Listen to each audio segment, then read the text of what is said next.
Hello students, good morning. This is Babita Pawar, Assistant Professor of Commerce. आज हम पढ़ेंगे business statistics के अंदर Bayes theorem and it's applications. ठीक है, सबसे पहले हम जानेंगे कि क्या होता है बेस थ्योरम।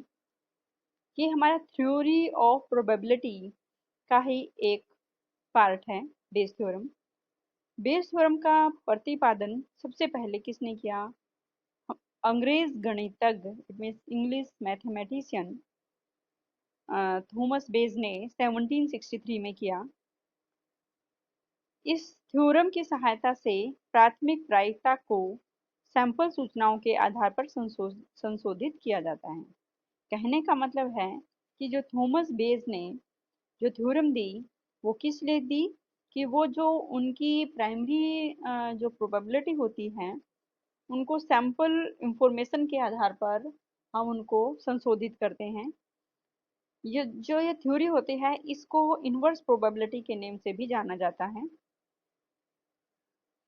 और ये कैसे मीन्स अगर हम बात करें कि इन्होंने कहा है कि इनवर्स प्रोबेबिलिटी के नाम से जाना जाता है, तो कहते हैं Bayes theorem is the theorem in which the priori probabilities are revised in the light of new sample information and posterior probability are obtained। कहने का मतलब है कि बेस थ्योरम जो हमारी प्रायर प्रोबेबिलिटी है, प्राथमिक जो प्रायिकताएं हैं, उनको सैंपल्स इंफॉर्मेशन के बेस पे क्या करेगा? रिवाइज करेगा। और फिर उससे क्या होगा कि हमारे पास एक इनवर्स प्रोबेबिलिटी आएगी। जैसे कि मान लीजिएगा, जिसको हम और सिंपल तरीके से एग्जांपल के थ्रू समझते हैं। मान लेते हैं हमारे पास दो मशीनें हैं, ठीक है, एक ए मशीन है और एक बी मशीन है। एक कंपनी के अंदर या एक कारखाने के अंदर दो मशीनें हैं। टोटल प्रोडक्शन मान लेते हैं 100% होता है, तो 100% में से दोनों मशीनें कितना कितना प्रोडक्शन करती हैं? मान लेते हैं ए मशीन करती है 40%, बी मशीन करती है 60%। ठीक है, अब ऐसा तो होगा नहीं कि कारखाने में मशीनें हैं और किसी भी मशीन से एक कुछ भी मतलब मटेरियल वेस्ट नहीं होगा, या जो प्रोडक्शन करती हैं एक भी जो प्रोडक्शन है मतलब 1% भी वेस्ट नहीं होगा, ऐसा नहीं हो सकता। तो अब हम ये देखना चाहते हैं कि मान लीजिएगा वो मशीनें हैं, क्या बनाती हैं? वो बल्ब बनाती हैं मशीनें। इट मीन्स 100% प्रोडक्शन में से 60% बल्ब तो बनाती है बी और 40% बल्ब बनाती है ए मशीन। ठीक है, अब उनमें से कुछ बल्ब हैं वो वेस्ट भी होते हैं। ठीक है, तो ए मशीन ने जो प्रोडक्शन की उसमें से कितना परसेंट मतलब वेस्ट हो सकते हैं? मान लीजिएगा 3% वेस्ट हो सकते हैं। ठीक है, और बी मशीन है जो उसमें से 5% वेस्ट हो सकते हैं। ठीक है, तो यहाँ पे देखो एग्जाम्पल, मान लीजिए कारखाने में दो मशीनें हैं A1 और A2। ठीक है, कुल कुछ उत्पादन कर रही है। मान लो A1 का कुल उत्पादन में हिस्सा 70% और A2 का कुल उत्पादन में हिस्सा 30% है। ठीक है, मैंने एग्जाम्पल लिया वो 40 और 60 का ले लिया, नो प्रॉब्लम। अब पुराने अनुभव के आधार पर हमें पता चला कि मशीन A1 5% दोषपूर्ण इकाइयों का उत्पादन करती है, जबकि A2 मशीन है वो कितना 30%, सॉरी ये A1 मशीन है वो 50% होगा क्योंकि कटा हुआ है इसमें, और A2 50% दोषपूर्ण इकाइयों का उत्पादन कर।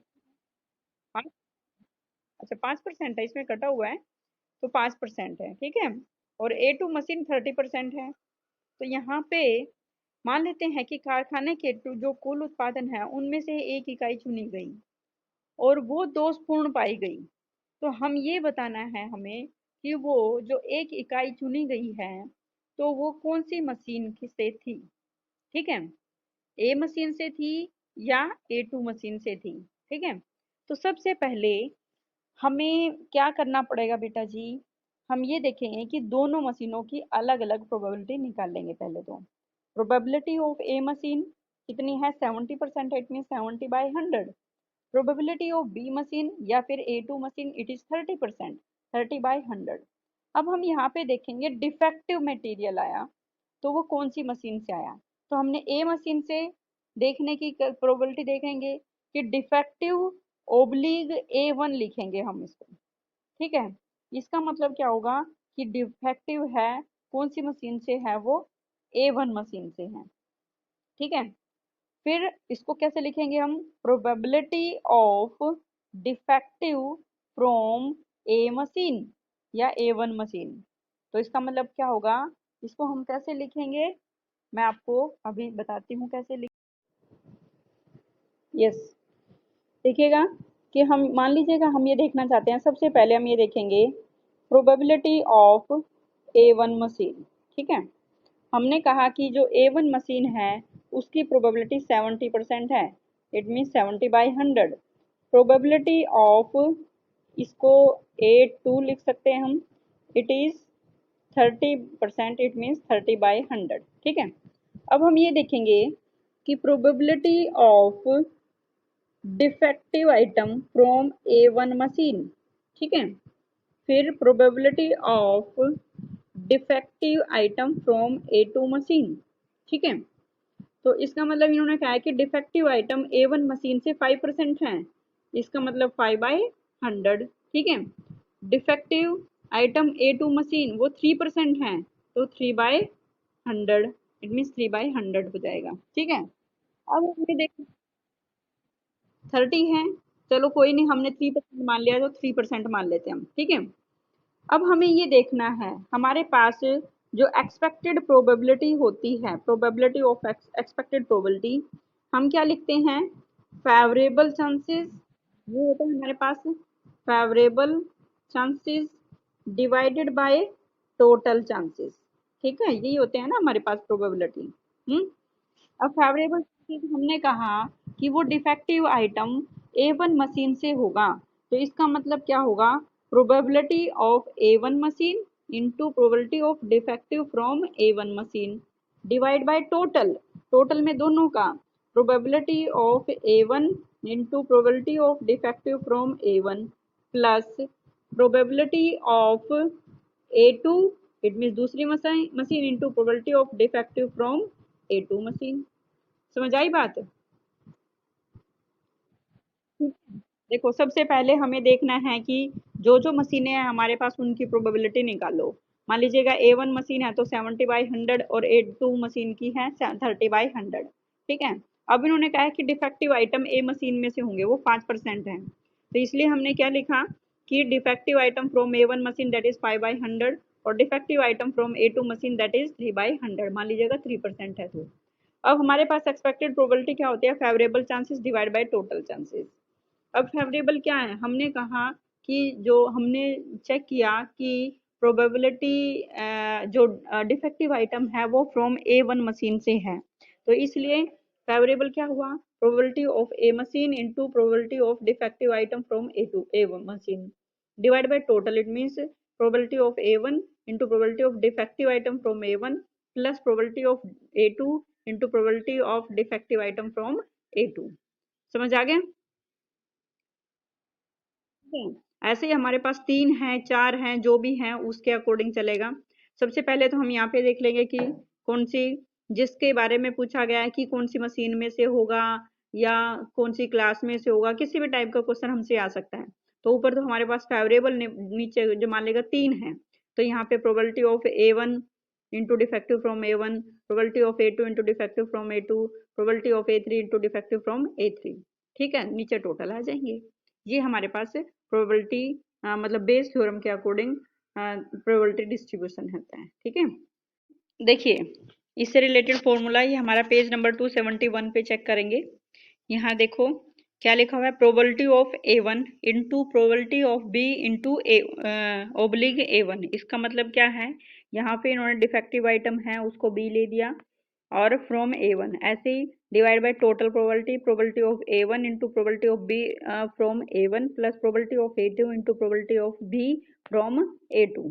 ठीक है, तो आप इसको ऐसे भी लिख सकते हो, ज्वाइंट प्रोबेबिलिटी अगर फर्स्ट सेकंड थर्ड सभी की निकालनी हो तो ऐसे ही हम ऊपर A2 का ले लेंगे, तो जैसे ऊपर वाले A1 में निकाला ऐसे अब नीचे जो A2 फ्रॉम B दे रखा है इन्होंने, इट मीन्स जो डिफेक्टिव आइटम है मतलब फ्रॉम B मशीन से है, तो इसका मतलब क्या रहेगा कि इसमें probability of A2 into probability of B from A2, ठीक है, मतलब दूसरी मशीन की probability they the divide by total probability नीचे, ठीक है। अब देखो इसके वर्किंग रूल्स क्या कहता है, working rule for application of Bayes theorem. इसमें सबसे पहले हमें ये देखना है कि समस्या को ध्यान से समझना है और अलग अलग घटनाओं के बारे में अलग अलग उनकी प्रायोरिटी निकालनी है, इट मीन्स प्रोबेबिलिटी निकाल लेंगे, ठीक है। दूसरा स्टेप क्या होगा, कंडीशनल, मतलब जो ये हमारी बेस थ्योरम होती है इसको कंडीशनल प्रोबेबिलिटी भी हम कह सकते हैं। कंडीशन लगा दी जाती है कि वो डिफेक्टिव आइटम होगा या कुछ भी होगा तो वो कौन सी टर्म में से होगा। या फिर हम मान लेते हैं हमारे पास 3 बैग्स हैं, रेड और ग्रीन बॉल्स हैं, हर एक में 2 रेड, किसी में 3 रेड, किसी में 4 रेड, इस टाइप से हैं, और ग्रीन बॉल्स भी हो सकती हैं साथ में। तो किसी भी बैग में से हमने बॉल ड्रॉ की, वो ग्रीन भी हो सकती है, वो रेड भी हो सकती है, बट हमने यूँ कहा कि वो रेड बॉल होगी, और वो रेड बॉल होगी तो सेकंड बैग में से होगी। तो पहले तो हम क्या करेंगे, तीनों बैग की प्रोबेबिलिटी निकाल लेंगे, ठीक है। तीनों बैग की प्रोबेबिलिटी, एक एक 3 बैग हैं तो 1/3 1/3 1/3 हो जाएगी। फिर आ जाता है कि वो रेड बॉल निकाल लेंगे, पहले बैग में से होगी, तो हम क्या लिखेंगे, probability of red from first bag, probability of red from second bag, probability of red from third bag, इस टाइप से निकालेंगे। फिर हम क्या करेंगे कि उनको सभी का टोटल कर लेंगे, तो इससे क्या हो जाएगी, हमारे पास टोटल प्रोबेबिलिटी आ जाएगी, ठीक है। फिर हम ये देखें कि वो फर्स्ट बैग में से कितनी है रेड बॉल, वो हमारे ऊपर वो क्वेश्चन पे डिपेंड करेगा कि पर बैग में कौन सी कितनी रेड है कितनी ग्रीन है। तो पहले बैग में मान लीजिएगा 4 रेड हैं और टोटल बॉल उसमें 9 हैं, तो पहले बैग में से रेड की प्रोबेबिलिटी क्या हो जाएगी, 4/9, ठीक है। It means probability of red from first bag is equal to 4/9। ऐसे ही दूसरे बैग में मान लीजिएगा 3 हैं रेड बॉल और टोटल है उसमें 7, तो 3/7 हो जाएगी रेड बॉल की। ऐसे ही बैग थर्ड में मान लीजिएगा 2 रेड हैं और टोटल बॉल्स 7 हैं, तो 2/7 हो जाएगी। It means probability of red ball from third bag वो क्या हो जाएगी, 2/7, ठीक है। अब देखो क्वेश्चन में आपको बहुत ही अच्छे तरीके से समझ में आ जाएगा। कहता है in a bolt factory machine A B C manufacture respectively 25%, 35% और 40% of the total. It means 3 bolt factory machine है हमारे पास, ठीक है। In a bolt factory machine है हमारे पास 3, सॉरी, ए बी सी 3 मशीनें हैं। ए मशीन मैन्युफैक्चर करते हैं 25%, बी 35% और सी 40%, टोटल 100% हो गया, ठीक है। तो सबसे पहले हमने देखो यहाँ पे लिखा है E1, E2 and E3 be the event of drawing a bolt reduce by machine A B and C. तो मशीन ए से निकलने की प्रोबेबिलिटी ऑफ E1 25% बोला है तो 25/100, बी से 35% है तो इट मीन E2 वर्ड दे दिया इन्होंने 35/100, E3 दे दिया 40/100। आप ए बी सी नेम भी दे सकते हैं, नो प्रॉब्लम, ठीक है। उसके बाद बोलता है कि of their output 5, 4 and 2% are defective bolt. जितना भी इन तीनों मशीनों का आउटपुट होता है उनमें से 5%, 4% और 2% क्या होता है, डिफेक्टिव होता है। तो इसका मतलब क्या होगा, यहाँ हम कंडीशन लगा दी गई ना कि पहली मशीन से आउटपुट जितना दिया भी हुआ उसमें से 5% डिफेक्टिव है, ठीक है। तो क्या हो जाएगा 5/100 probability of defective from E1, ठीक है। E1 हमने ए मशीन को माना था, तो probability of defective from E1 that is 5/100, probability of defective from E2 that is 4/100, probability of defective from E3 that is 2/100। यहाँ तक समझ में आ गया बेटा? हेलो, क्लियर हो गया यहाँ तक? आगे क्वेश्चन देखो। अब कहता है a bolt is drawn at random from the output. जितना भी आउटपुट था उनमें से हमने एक बोल्ट ड्रॉ किया and is found to be defective, और वो डिफेक्टिव पाया, clear. What is the probability that it was manufactured from machine C. इन्होंने बोल दिया कि प्रोबेबिलिटी निकालो कि वो जो मैन्युफैक्चरिंग हुई किस में से हुई, मशीन सी में से हुई। तो इसका मतलब क्या होगा, C is the favourable chances और टोटल इज द क्या हो जाएगा, total chances, A B C तीनों का टोटल। देखो इन्होंने इवेंट को इस टाइप से लिख दिया टेबल में, वो आपकी मर्जी है आप इसको टेबल फॉर्म में लिखना चाहते हो या नहीं लिखना चाहते हो। इवेंट से E1, E2, E3 दे दिया प्रायर प्रोबेबिलिटी तीनों की 25%, 30% और 40%। तो इसका मतलब 0.25, 0.35, 0.45, नो प्रॉब्लम, बस हमने टेबल फॉर्म में लिखा है। तो ज्वाइंट प्रोबेबिलिटी निकाल दी। ज्वाइंट प्रोबेबिलिटी क्या होगा, जैसे ए प्रोबेबिलिटी E1 की है, E1 into defective from E1, इन्होंने दोनों ने मल्टीप्लाई कर दिया, 25 मल्टीप्लाई 0.05, ठीक है ना। आप ऐसे भी कर सकते हो इन सभी का मल्टीप्लाई करके, या फिर डायरेक्ट हम इसको क्वेश्चन में भी लिख सकते हैं, ठीक है। क्या कहा क्वेश्चन में इन्होंने कि probability of defective item from C से बोला है ना, तो इसका मतलब सी के चांसेस क्या हो जाएंगे, favourable.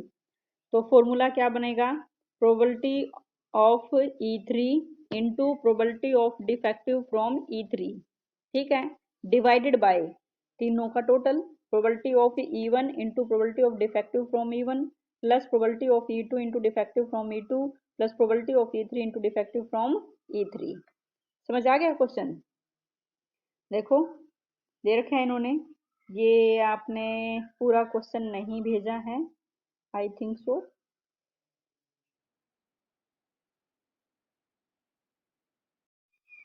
Question number third, a company has two plants to manufacture scooters. एक कंपनी के पास दो प्लांट हैं जहां पर स्कूटर का मैन्युफैक्चर होता है। Plant one manufacture 70% of the scooter and plant two manufacture 30%, ठीक है। तो आप हमेशा ना A1 A2 इनके पंगे में ना जा करके, आप हमेशा जो भी दे रखा है ना क्वेश्चन में उसके अकॉर्डिंग मान लो। प्रोबेबिलिटी ऑफ वन लिख देंगे, जैसे इसमें लिखा हुआ है probability of first plant that is 70/100, probability of second plant that is 30/100। कहता है at plant one 80% scooters are rated standard quality. क्या कहा इन्होंने कि प्लांट वन में 80% जो स्कूटर हैं उनको स्टैंडर्ड क्वालिटी से रेटेड किया गया है, and plant two 90% of the scooters are rated standard quality. इसका मतलब क्या है कि प्लांट A1 पे जितनी भी मैन्युफैक्चरिंग हुई उसमें से 80% हैं जो स्टैंडर्ड क्वालिटी के, इट मीन्स वो डिफेक्टिव नहीं है, जो भी स्टैंडर्ड डिसाइड किया गया था उसी स्टैंडर्ड के अकॉर्डिंग स्कूटर बनाए गए हैं। और प्लांट बी पे 90% प्रोडक्ट हमारे बिल्कुल स्टैंडर्ड क्वालिटी के हैं, ठीक है। A scooter is picked up at random, एक स्कूटर निकाला गया and what is the and is found to be standard quality, ठीक है। ठीक है, तो स्टैंडर्ड क्वालिटी का होने का मतलब क्या है बेटा कि वो सही है। इसका मतलब 80% स्टैंडर्ड क्वालिटी के हैं, तो इसका मतलब क्या हुआ कि 20% डिफेक्टिव हैं। क्लियर। ऐसे ही प्लांट टू से 90% स्कूटर स्टैंडर्ड क्वालिटी के, इट मीन 10% डिफेक्टिव हैं, ठीक है।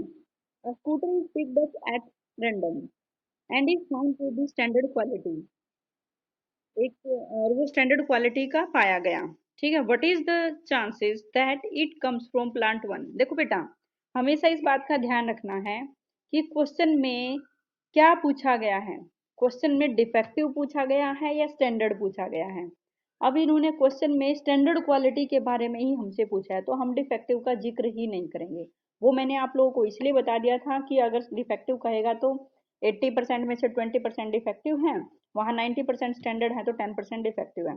बट क्वेश्चन में इन्होंने कहा है कि scooter is picked up at random and is found to be standard quality, और वो स्टैंडर्ड क्वालिटी का पाया गया। तो what is the chances that it comes from plant one, ठीक है।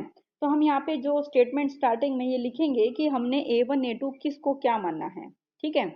Let A1 and A2 be the event that selected scooter is manufactured by plant 1 and plant 2। अगर आप इंग्लिश में नहीं लिख पा रहे हो तो आप हिंदी में लिख दो, नो प्रॉब्लम, ठीक है। कि हमने A1 किसको माना है, scooter manufactured from A1, and A2 किसको माना है, scooter manufactured from A2, sorry plant 2। और बी किसको माना है, that the scooter are standard quality, ठीक है। तो यहाँ पे सबसे पहले लिया है हमने A1, तो ए के चांसेस कितने हैं 70/100, प्लांट टू के चांसेस हैं 30/100। स्टैंडर्ड क्वालिटी को हमने बी नेम दिया है, तो probability of B from plant one कितने हैं 80%, probability of B from plant two that is 90%, ठीक है। तो अब उन्होंने कहा है कि प्लांट 1 से होंगे, तो फेवरेबल चांसेस किसके हो जाएंगे? प्लांट 1 के। Joint probability of the first plant के 70/100 मल्टीप्लाई 80/100। समझ आ गया? Divide by total, it means पहले का 70/100 मल्टीप्लाई 80/100 प्लस 30/100 मल्टीप्लाई 90/100। ओके, समझ आया बेटा? हाँ जी, इस टाइप से हम सॉल्यूशन कर लेंगे। सेम एज बिल्कुल नेक्स्ट क्वेश्चन है, एक बार देखेंगे। An insurance company ensure 2000 scooter drivers, 4000 car drivers and 6000 truck drivers. इन्होंने कहा है कि एक इंश्योरेंस कंपनी ने इंश्योरेंस किया है 2000 स्कूटर ड्राइवर का, 4000 कार ड्राइवर का और 6000 ट्रक ड्राइवर्स का क्या क्या उन्होंने इंश्योरेंस किया। The probability of accident is 0.01, 0.03 and 0.15 respectively. Respectively means जो एक्सीडेंट होने के चांसेस हैं, स्कूटर ड्राइवर के एक्सीडेंट होने के चांसेस है 0.01, कार ड्राइवर के एक्सीडेंट होने के चांसेस 0.03 और ट्रक ड्राइवर के एक्सीडेंट होने के चांसेस 0.15। समझ आई बात? One of the insured person meet an accident, एक व्यक्ति जिसका इंश्योरेंस हो रखा था उसका एक्सीडेंट हो गया। What is the probability that he is a scooter driver, कि वो स्कूटर ड्राइवर होगा। तो नो प्रॉब्लम, हम सबसे पहले तीनों की देखेंगे कि कितना कितना प्रोबेबिलिटी बनती है। प्रोबेबिलिटी ऑफ स्कूटर ड्राइवर को आप एस नेम दे सकते हो, no problem. Probability of S, it mean scooter driver, S stand for scooter. ठीक है, तो वो गए 2000 डिवाइड बाय टोटल कितनों का किया है? टोटल है 2000 प्लस 4000 प्लस 6000, टोटल हो गए 12000। तो 2000 बटे 12000 probability of scooter driver. Probability of car driver, car को हमने सी नेम दे दिया, तो क्या हो जाएगा 4000 divide by 12000। Probability of truck driver, truck को हमने टी दे दिया। ठीक है, यहाँ इन्होंने A1 A2 A3 दे रखा है, नो प्रॉब्लम। क्लियर हो गया यहाँ तक? फिर उसके बाद बोलता है कि कंडीशंस क्या लगाई गई? Probability of accident. ठीक है, एक्सीडेंट को आप ए वर्ड दे सकते हो, या इन्होंने B, let B the event that the insured person meet an accident, इन्होंने बी नेम दिया है, तो no problem. Probability of accident from scooter, तो कितने हो जाएगी? 0.01, इट मीन्स 1/100। दूसरी हो गई 0.03, 3/100। तीसरी होगी 0.15, इट मीन्स 15/100। ठीक है, उन्होंने कहा है कि वो स्कूटर ड्राइवर होगा, तो स्कूटर की प्रोबेबिलिटी ऊपर आ जाएगी, तो चांसेस क्या हो जाएंगे? स्कूटर के चांसेस कितने हुए थे हमारे पास? 1/6। Probability of scooter driver 1/6 multiply 1/100 divided by 1/6 multiply 1/100 plus 1/3 multiply 3/100 plus 1/2 multiply 15/100। समझ आ गया? इस टाइप से हम प्रोबेबिलिटी निकालेंगे। ओके, जिससे मैं बिल्कुल नेक्स्ट क्वेश्चन है। स्टेटमेंट देखो क्या कहता है। There are 3 machine A B C in a factory, their daily outputs are in the ratio of 2:3:1। 3 मशीनें हैं फैक्ट्री के अंदर, उनके डेली आउटपुट इस रेशो में है, तो टोटल कितना हो गया? 2 + 3 + 1, इट मीन 6। ठीक है, तो ए मशीन के चांसेस हो गए 2/6, बी मशीन हो गए 3/6, सी मशीन हो गया 1/6। क्लियर हो गया? Past experiences show that 2%, 4% and 5% of the items produced by A, B and C respectively are defective. Probability of defective from A machine, ठीक है, तो क्या हो गया? 2%, 2/100। Probability of defective, it means D from B machine, ठीक है, 4/100। Probability of defective from C machine, 5/100। Question पूछा है, if an item is selected at random is to be found defective, वो डिफेक्टिव पाया गया, एक आइटम निकाला गया और डिफेक्टिव पाया गया, find the probability that it was produced by A और बी। प्रोबेबिलिटी बताइए कि वो या तो ए से था या फिर बी से। देखो यहाँ पे ये नया पॉइंट है, इसको अंडरलाइन करेंगे सभी। क्या कहता है? Find the probability that it was produced by A और बी, या तो ए से था या फिर वो बी से।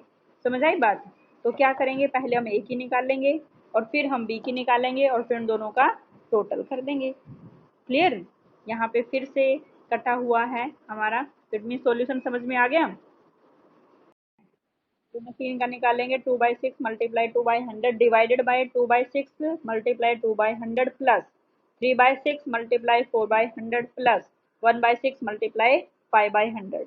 ये तो हो गया ए मशीन। ऐसे ही फिर आप बी मशीन का निकालोगे, बी मशीन में ऊपर हो जाएगा 3/6 मल्टीप्लाई 4/100 डिवाइडेड बाय वही same 2/6 multiply 2/100 plus 3/6 multiply 4/100 plus 1/6 multiply 5/100।